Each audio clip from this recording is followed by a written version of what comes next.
Kane Williamson, Rachin Ravindra, Tom Latham, Matt Henry, इश सोधी, Ben seers, ये सारे खिलाड़ी मौजूद नहीं है टीम में, और वो टीम हिंदुस्तान आती है और स्टार स्टडेड टीम को शिकस्त देकर सीरीज 1-1 से बराबर कर लेती है। This is just unbelievable. This is Najibul Hasnain honestly speaking. बहुत खुशी हो रही है मुझे न्यूजीलैंड के लिए, क्योंकि मैंने इस सीरीज के स्टार्ट होने से पहले ही आपसे कहा था कि ये वो न्यूजीलैंड की टीम है जो अब इन कंडीशंस में पिछले कुछ सालों में बहुत अच्छा खेलने लगी है। स्पिन खेलने में प्रॉब्लम होती थी, अब खेलने वाले भी अच्छे आ गए हैं और स्पिन कराने वाले भी अच्छे आ गए हैं, और कंडीशन के हिसाब से अब ये कहीं भी जाते हैं अपने आप को एडजस्ट कर लेते हैं। So this is a very good sign. पिछली वीडियो में मैंने कहा था ऑल्दो मेहमान टीम यहाँ हारी हुई है, लेकिन जो कमिटमेंट, जो फाइट उन्होंने दिखाई है, राजकोट में मजा आएगा। मजा तो आया, लेकिन सिर्फ न्यूजीलैंड के फैंस को ही आया होगा। इंडियन फैंस के लिए डिसअपॉइंटिंग रहा, बिकॉज राजकोट में मैंने पहले भी आपको बताया था कि यहाँ की पिच जो है वो हाई स्कोरिंग पिच होती है। 322 is an average first inning score, तो 284 ये क्या स्कोर था? कुछ भी नहीं था। न्यूजीलैंड को कोई ज़्यादा बड़ा चैलेंज नहीं मिला और वो ये मैच आसानी से जीते। 7 विकेटों से उन्होंने कामयाबी हासिल की, और वो जो लूजिंग स्ट्रीक थी अगेंस्ट इंडिया उसको मोस्ट इंपॉर्टेंटली तोड़ा। 8 मैच लगातार वो हिंदुस्तान से हारे हुए थे वनडे में, तो उस स्ट्रीक को तोड़ा और यहाँ जीत रजिस्टर की और सीरीज 1-1 से बराबर की। और बार बार मैं कह रहा हूँ कि इंडियन टीम में जितने स्टार्स हैं, जिस तरह की टीम है, जो इनकी कैपेबिलिटी है, ऑब्वियसली इस वक्त हार अच्छी नहीं लग रही होगी, and they have nobody else but to blame themselves. एक तो स्कोर छोटा, ऊपर से इतनी पुअर फील्डिंग, कैचेस छोड़ना, और जो प्रसिद्ध कृष्णा ने डैरिल मिचेल का कैच छोड़ा कुलदीप यादव की बॉल पे, दैट इज नॉट एक्सेप्टेबल।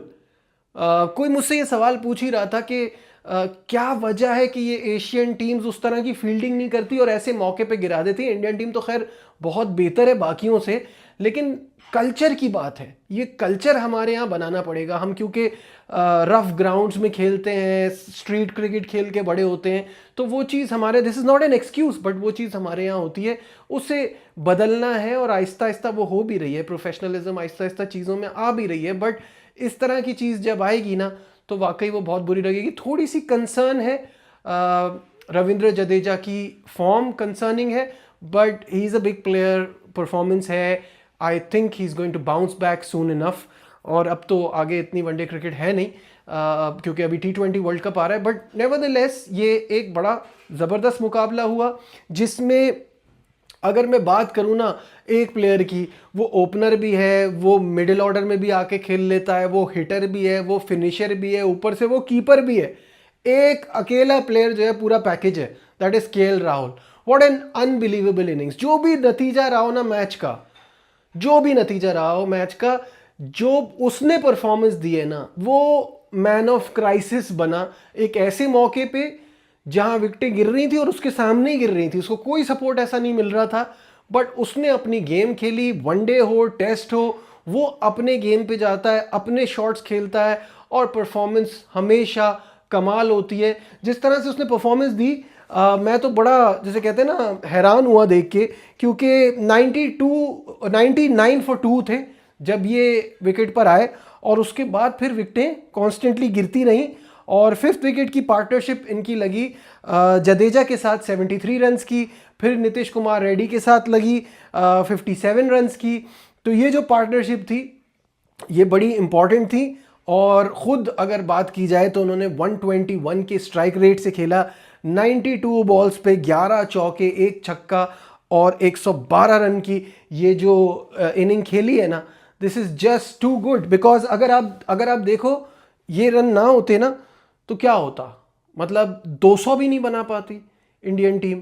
ये इतने इंपॉर्टेंट रन थे जिसकी वजह से एक डिसेंट टोटल बना, एक फाइटिंग स्कोर बना।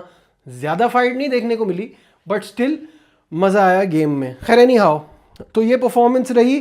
क्रिस्टियन क्लार्क ने 56 रन्स देके 3 खिलाड़ियों को आउट किया।